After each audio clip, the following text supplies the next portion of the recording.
부산에 살고 계신 이윤지 씨가 보내주신 사연입니다. 여러분은 혹시 누군가를 죽이고 싶을 만큼 미워해 본 적 있으세요? 아, 있지. 살면서 뭐 그런 적이 있겠죠. 있지. 이 이야기는 증오와 원한을 품은 사람들이 찾는 비밀 사이트에 관한 이야기인데요. 사이트. 윤지 씨가 대학교 2학년 여름방학 때 단기 아르바이트를 하게 되면서 겪은 일이라고 합니다. 제가 지금부터 윤지 씨가 되어 이야기를 들려드릴게요. 알바를 구하던 저는 구직 사이트에서 괜찮은 공고를 발견했어요. 쇼핑몰 홈페이지 관리할 대학생 알바 구함, 일반적인 거죠. 사무직 단기 알바, 초보자 환영. 경력도 필요 없고 사무직이라 어렵지도 않을 것 같아서 바로 지원했죠. 그리고 면접을 보기로 한 날 알려준 주소로 찾아갔습니다.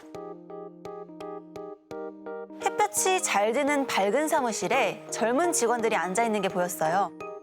이쪽으로 오세요. 아, 네. 안녕하세요. 이윤지 씨? 아, 네, 맞습니다. 반갑습니다. 이쪽에 앉으세요. 면접은 회의실에서 40대로 보이는 한 남자분과 1대1로 이루어졌습니다. 여기 이력서 보니까 98년 12월 보인년 호랑이 21생 맞나요? 네, 맞습니다. 태어난 시간은요? 네? 태어난 시간이요. 시간까지? 시까지는 물어보는데. 저 새벽 2시쯤인 걸로 알고 있어요. 그래요? 출근하시죠. 다음 주부터. 아, 정말요? 아, 감사합니다. 그러면 제가 관리할 쇼핑몰 이름이 뭐예요? 알려주시면 제가 미리 보고 오겠습니다. 아니요. 출근하시면 저희 직원들이 알려줄 거예요.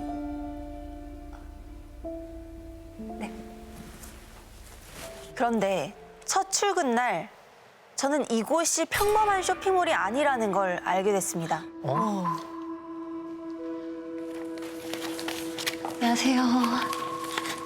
문을 열고 들어가니까 직원들이 엄청 바빠 보이더라고요. 그런데 그때 수경 씨, 인형 스몰 사이즈로 15개 필요해요? 네, 저 닭피 1리터만 갖다 주세요. 네. 인형? 피? 자세히 보니까 한쪽 테이블에는 집 인형뿐만 아니라 여러 뭉치의 머리카락이 쭉 진열되어 있는 거예요. 이상하다 머리카락. 알고 보니 이곳은 영적인 물건을 파는 쇼핑몰이었던 거예요. 더 놀라운 건 저조대행까지 의뢰받는 곳이었어요. 회사에 소속된 무당이 가격대에 맞는 방법으로 대신 저주를 걸어주는 거였죠. 쇼핑몰이 있구나. 충격적인 건 초대를 받아야 가입할 수 있는 비밀 유료 회원이 1000명이 넘고 장사가 되네, 장사가 돼. 실제로 물건을 구매하거나 저주를 의뢰하는 사람이 생각보다 많다는 걸요. 미신을 안 믿는 저는 이거 사기 아니야? 하는 생각밖에 안 들었죠. 윤지 씨는 이런 거 믿어요? 저는 안 믿는 편이긴 해요. 사실 여기 직원들도 다 안 믿어요. 그냥 사는 게 힘드니까 이런 거라도 해서 그냥 마음 푸는 거죠 뭐. 일종의 무속 테라피? 따라와요. 창고 위치 알려줄게요. 네. 어쨌든 전 그냥 알바일 뿐이니까 너무 의미를 둘 필요는 없겠더라고요. 뭐 그렇게 생각하면 맞는 되지. 말이네. 맞아. 복도로 나온 그때 창고 옆에 문이 하나 더 있는 게 보였어요. 근데 여긴 뭐 하는 데예요?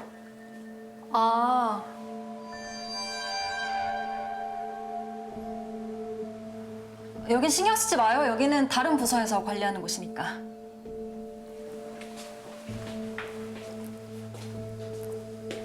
그게 뭐가 문제가 있네.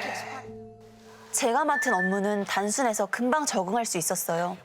문의 게시판이나 후기 게시판에 글이 올라오면 매뉴얼에 따라 답변을 달고 저주 의뢰를 원하는 분들은 상담 직원에게 연결해주면 되는 거였죠. 딱 한 가지 힘든 일이 있다면 차마 입에도 담기 힘든 끔찍한 글을 읽어야 하는 거였어요. 저주의 대상한테. 바람 피면서 입만 열면 거짓말하는 남편, 혀를 뽑아 죽이고 싶어요. 그치. 학교에서 저를 괴롭히는 일진 새끼들, 차에 치여서 다시는 못 걷게 해주세요. 얼마나 괴로웠으면. 마치 세상의 모든 괴로움과 증오, 원망이 이 게시판에 응축되어 있는 것만 같았죠. 이걸 보는 게 힘들겠다. 그러네. 일주일 뒤, 그날은 일이 조금 밀려서 늦게 퇴근하게 된 날이었어요. 게시판에 답변을 달고 있었는데 또 이 사람이네. 며칠 전부터 게시판에 계속 똑같은 글을 남기는 사람이 있었거든요. 3개월 전에 저주대행을 의뢰했던 한 30대 여성분이었는데요. 일을 잘해서 승승장구하는 직장 동료를 질투하다가 저주를 의뢰했더라고요. 아, 질투로. 그런데 뭔가 문제가 생긴 것 같았어요. 제가 저주를 건 직장 동료는 거의 반쯤 미쳐서 회사를 그만뒀습니다. 그런데 저한테도 이상한 일이 생기기 시작했어요. 자다가 이상한 소리를 깨면 머리가 길고 삐쩍 마른 여자가 화장대 앞에 앉아 있어요. 여자가 돌아보면 얼굴엔 상처가 가득한데 저를 죽일 듯이 노려봐요. 그 여자가 저를 죽일 것만 같아요. 살려주세요. 살려주세요.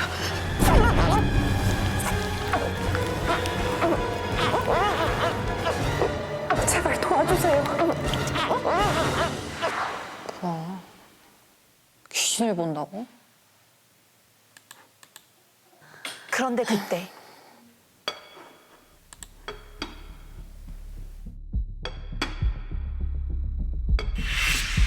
이상한 소리가 들렸어요. 누가 있나 봐.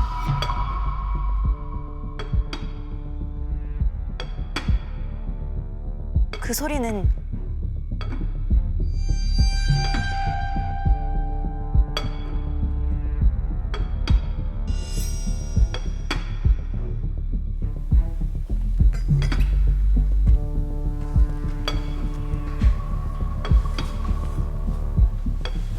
귀빈실 안에서 들려왔습니다.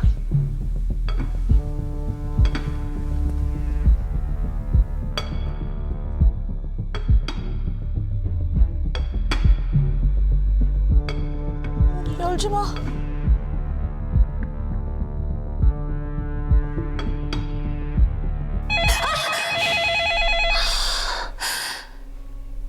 받을까 말까 고민하다가 결국 전화를 받았어요. 여보세요? 너 보고 있지? 내가 쓴 글 본 거지? 그런데 왜 안 도와줘? 살려달라고 했잖아! 뭐야? 네, 그 의뢰인이었던 거예요. 결국 의뢰인이 사무실에 찾아오게 됐습니다. 그분의 의뢰를 받아 저주를 대행했던 회사 소속 무당분도 나온다고 했죠. 소송 무당이 있어 또. 수경 씨, 오셨어요? 뭐야? 반갑습니다. 이쪽에 앉으세요. 나 무당한테 면접 본 거였어? 경영장고야 뭐 이 사람이? 언제부터 보였대요? 그게 2주 정도 됐다고 합니다. 그런데 그때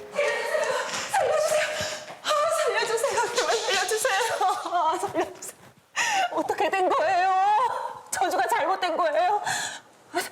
지긋지긋한 귀신 좀 제발 떼주세요. 전에 줬던 물건 어디에 뒀어요? 그게 집 근처 화단이요. 자기 무덤을 팠어. 그거 당장 가지고 와요.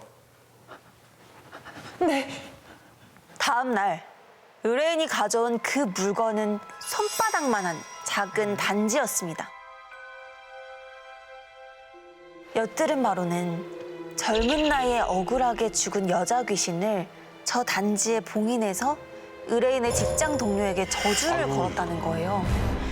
생사람한테 귀신을 붙인 거죠. 어머. 그 귀신 젊은 여자만 보면 죽이고 싶어 안달인 악귀라고 했습니다. 아유, 야. 저주가 끝나면 무당이 지시한 방법대로 처리해야 하는데 의뢰인이 그냥 집 근처 화단에 물어버린 게 화근이라고 했어요. 아유, 자기가 잘못했네. 결국 저주를 푸는 굿을 한다고 했습니다. 굿 당일 수경 언니가 제게 부탁을 하나 했어요.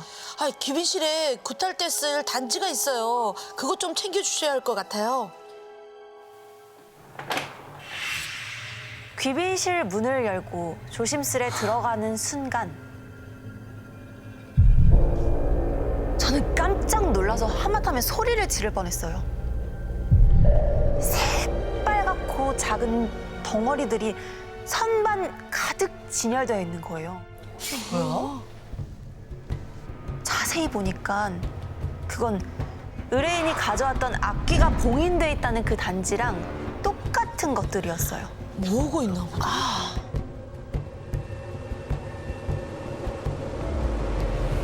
저는 필요하다고 했던 단지를 챙겨 얼른 나가려고 했죠.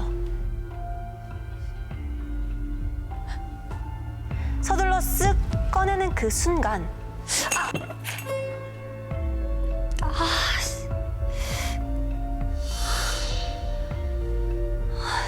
일부러 그런 것 같은데 일부러? 못 열게. 대충 피를 닦고 단지를 챙겨서 얼른 신당으로 향했습니다. 그날 저는 태어나서 처음으로 구판을 실제로 봤어요.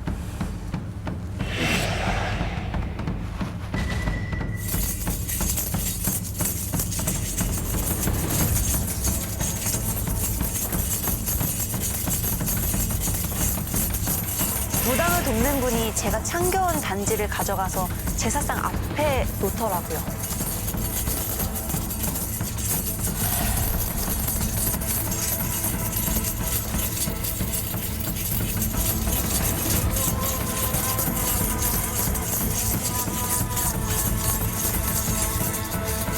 그때 무당이 뚝 멈춰서고는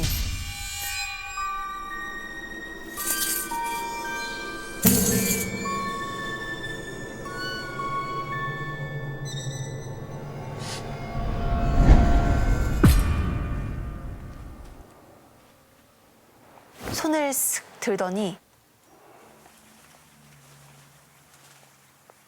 그 무당의 손가락이 저한테서 멈춘 거예요.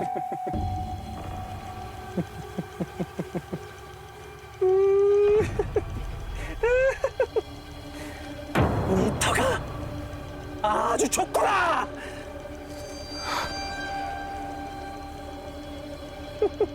그리고 무당은 그대로 기절해버리고 말았습니다.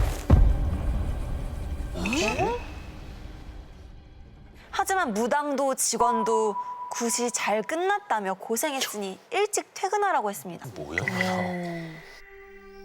찝찝하게 집에 돌아온 그날 밤 뒤척에다가 겨우 잠이 들었는데 이상한 소리가 들리는 거예요.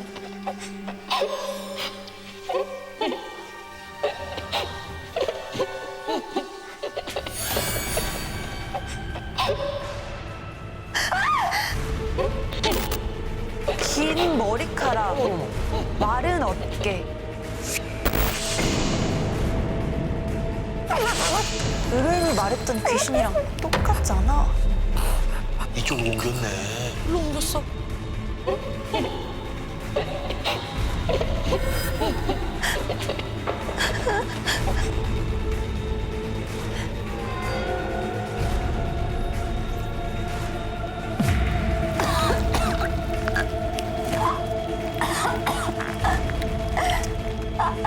그 여자는 매일 밤 나타났습니다. 일로 보냈나 봐. 웃으면서 한참을 빤히 쳐다보는 행동을 반복했어요.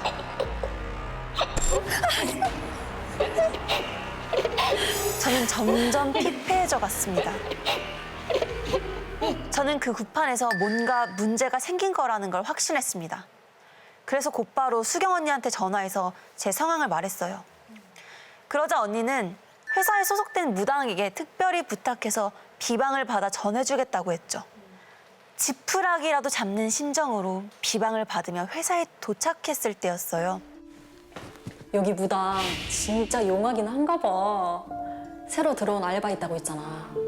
걔도 귀신 붙었어.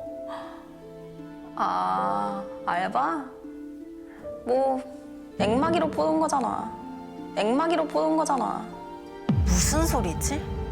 알바를 액마기로 뽑는다고? 저주 역살나면 귀신 대신 붙으라고. 순간 제 귀를 의심했습니다. 그러니까 절로 간 거야. 저는 홀린 듯 닥치는 대로 뒤져보기 시작했고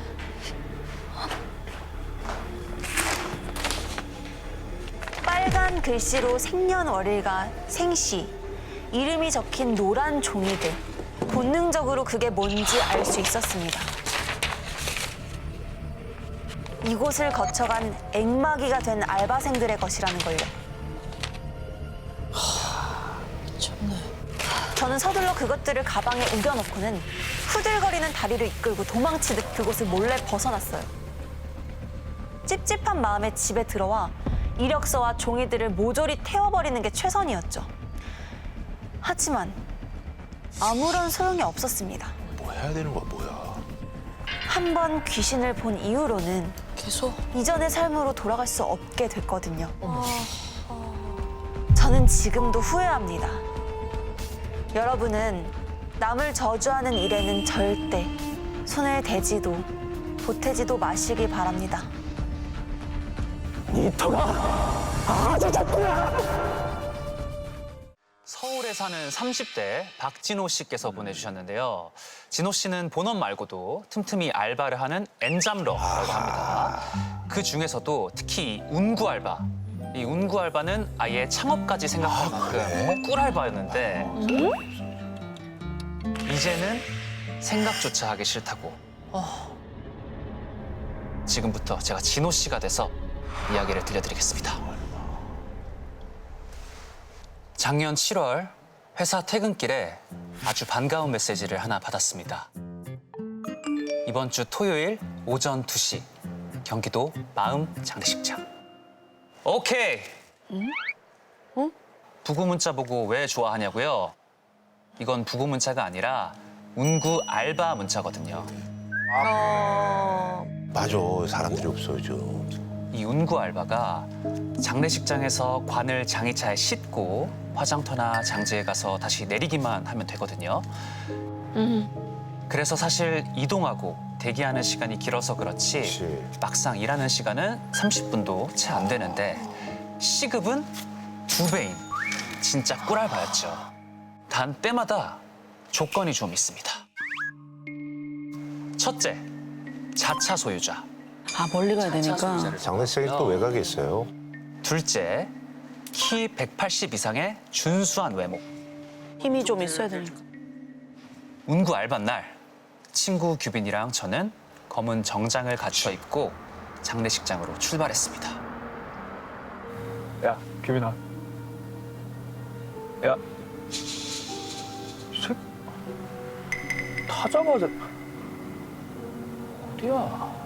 제가 택시 일도 했어서 길을 잘 안 헤매거든요. 경로를 이탈하여 재검색합니다. 그런데 그날따라 장례식장을 못 찾겠는 거예요. 그래서 늦을까 봐 조급하던 그때 저기 길 앞에 한 여자가 서 있는 거예요. 오! 새벽에 왜? 왠지 좀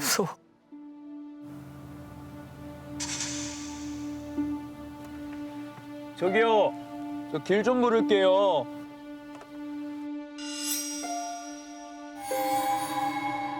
상복을 입은 게 유족인 것 아, 같더라고요. 그 외진데 또 뭘. 아, 무섭게 혼자 서 있냐. 혹시 마음 장례식장이 어디예요?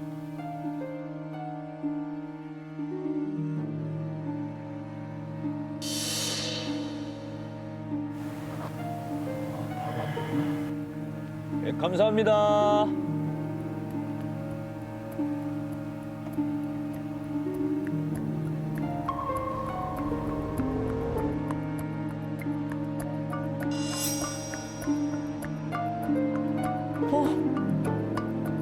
아유, 다 와서 헤매고 있었네. 금세 장례식장에 도착했습니다. 슬쩍 가서 보는데 그렇게 초라한 빈소는 처음이었어요. 근조화하는커녕 사람도 없고 힘없는 표정을 한 할머니 한 분만 앉아 계셨어요. 마음이 좀 안 좋다 이건. 아이고. 가족들이 안 계시는구나. 왜 운구 알바를 부르셨는지 알겠더라고요. 저희는 조용히 장례식장 밖으로 나왔습니다. 저희는 딱히 할 일도 없고 해서 그냥 휴대폰 보면서 시간을 때우고 있었죠. 유족분들 앞에서 딴짓하는 모습을 보이는 건 실례라 대기할 땐 밖에 나와 있었거든요. 거기 운구하러 오신 분들이죠. 발인하기 얼른 와요.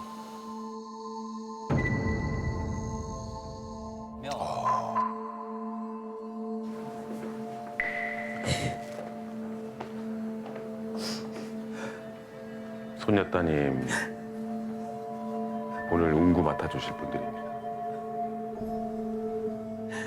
정성을 다해 모시겠습니다. 전 터져 나올 뻔한 비명을 겨우 삼켰어요.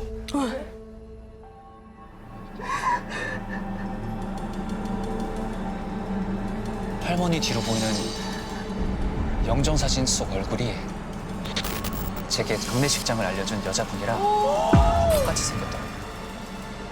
와, 소름. 아, 뭐지? 내가 잘못 본 건가? 그때 너무 닮았는데. 이미 전 그때부터 좀 제정신이 아니었던 것 같아요. 그냥 규빈이 손에 이끌려서 안치실로 가게 됐습니다.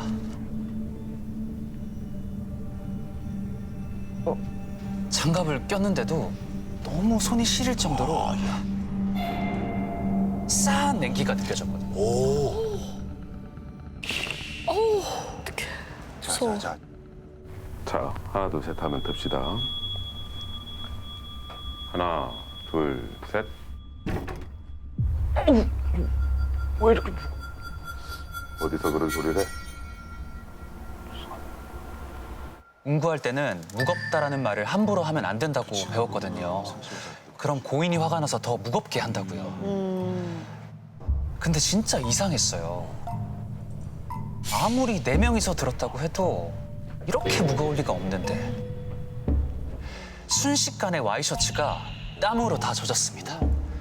그렇게 겨우 관을 옮기고 차에 실으려고 하는데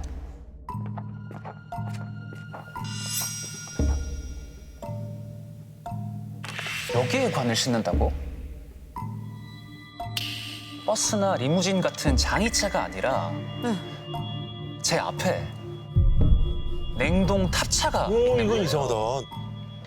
냉동 탑차? 그런데 앞분들은 미리 알고 있었는지 냉동 탑차 안에 묵묵히 관을 넣으시더라고요.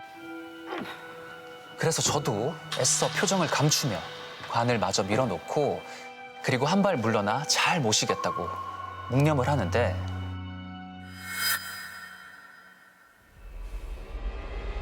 제 발 앞에 검은 구두를 신은 여자 다리가 보였어요. 설마.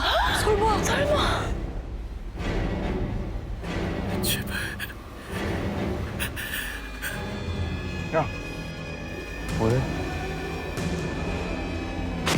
방금 제 앞에 있던 검은 구두의 여자는 없었어요. 혼자만 보여, 지금. 제가 어리버리하고 있자 규빈이가 냉동 탑차 문을 닫아 걸었어요.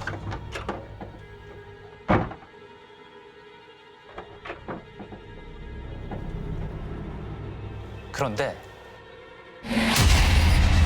영정사진 속 그 여자가 서 있었어요.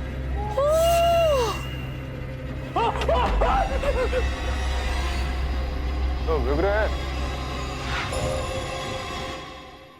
이때부터는 정말 다 내팽개치고 집에 가고 싶었습니다. 그런데 규빈이도 있고 어떻게든 정신을 붙잡으려고 했죠. 그냥 그래, 얼른 하고 가자. 저는 떨리는 마음을 억지로 진정시키고 다시 운전대를 잡았습니다. 그리고 관을 실은 냉동 탑차를 따라서 목적지에 도착을 했는데 가정집인 거예요. 이건 뭐야 이건? 화장터로 가야 되는 거 아니야?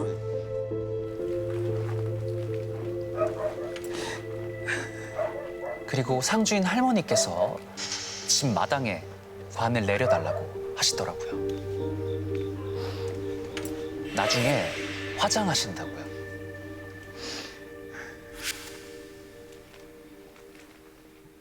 잠깐만, 총각들. 우리 손녀 가는 길 도와줘서 고마워요. 이거라도 갖고 가요. 손녀 건데 거의 새 거라며 태블릿 PC와 헤드폰이 담긴 쇼핑백을 주셨어요. 아, 저희 괜찮습니다. 안 주셔도 돼요. 진짜 감사합니다. 감사합니다. 감사합니다. 감사합니다. 이건 안 받는 게 난데. 그렇게 그날 운구 알바는 끝이 났습니다. 규빈이 먼저 집에 내려주고 차를 돌렸죠. 그런데 문이 열렸다고 경고등이 켜지더라고요.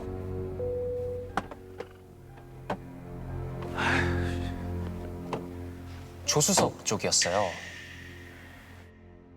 그런데 얼마 안 가서 또 경고등이 켜져 있는 거예요.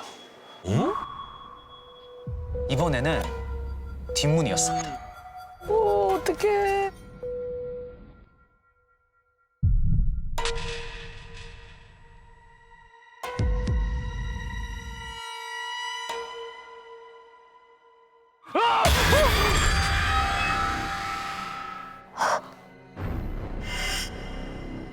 그 순간 차가 기우뚱하더니 핸들이 말을 듣지 않았어요.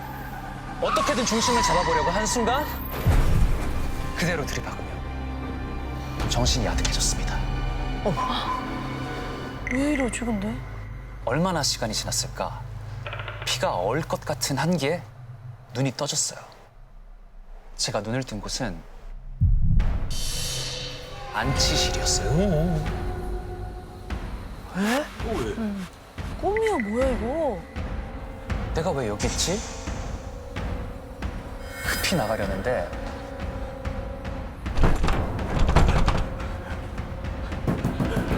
저기요! 계세요! 저기요! 도와주세요!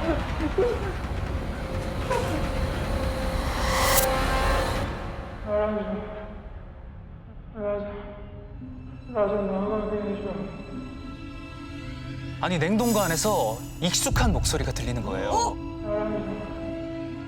친구가. 규빈이? 나 좀 나가게 해줘. 규빈아. 규빈아.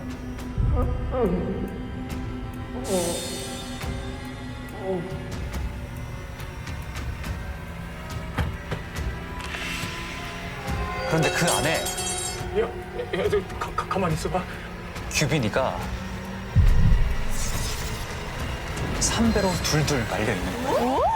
왜? 규빈이 거기 왜 들어가 있는 거야? 가만히 있어봐.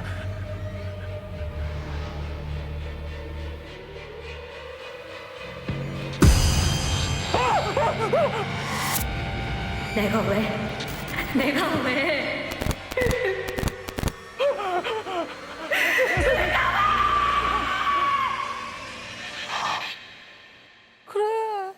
온몸에 피가 다 빠져나가는 기분이 들었어요. 아무래도 오늘 일어난 일들이 다 그 여자 때문인 것 같았어요.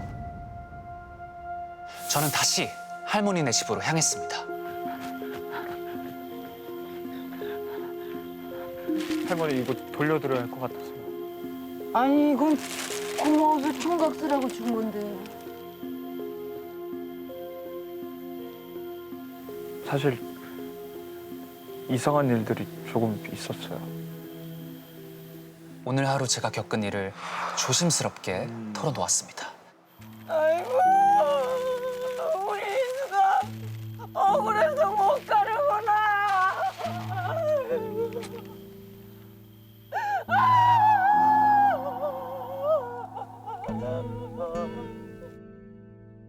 사연이 있나 보다.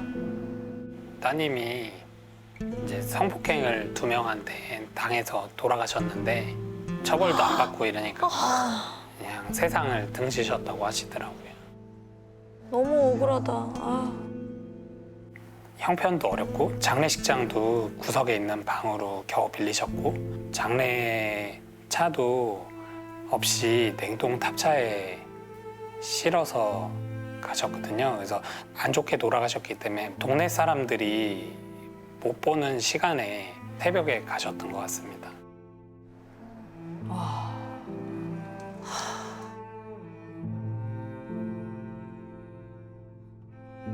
할머니, 미안해요.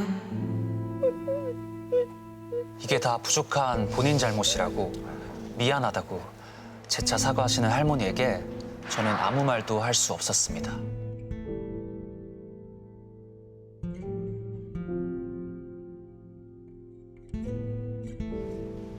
그리고 저는 손녀분이 훌훌 떠날 수 있도록 끝내지 못했던 장례를 마무리 지었습니다.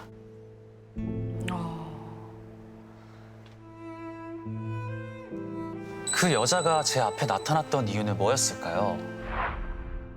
자신의 억울함을 알아주길 바래 이곳을 떠나지 못했던 건 아닐까요?